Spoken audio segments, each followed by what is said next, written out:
হয়। আমার আসসালামু আলাইকুম। আমরা এই সম্পর্কিত একটা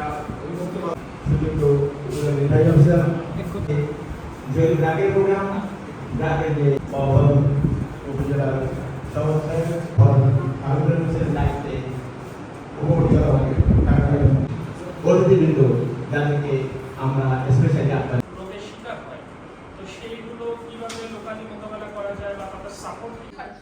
আমার হোম ডিস্ট্রিক্ট চট্টগ্রাম, আমাদের ওদিকে পাহাড় অনেক বেশি। এখন পার্বত্য যে অঞ্চলগুলা সেখানে যে রোগগুলা হয়, যে সমতল অঞ্চল একটু আলাদা হয়। মানে যে শীতকালেই হবে ঠিক মতো শীত পড়বে, অনেক সময় দেখা যাচ্ছে শীতের মৌসুমে গরম চলে আসতেছে, আবার গরমের মৌসুমেও একটা রাফ ওয়েদার চলে আসতেছে, আবার বর্ষার মৌসুমে বৃষ্টি হচ্ছে না। এই চেঞ্জগুলো কিন্তু হচ্ছে। তো ক্লাইমেট আসলে পরিবর্তনশীল, এটি এখন যেটি হচ্ছে সেটি আসলে খুব র্যাপিডলি চেঞ্জ হচ্ছে এবং কোনো নিয়মকানুন যেন মানছে না, সেরকম একটি বিষয়।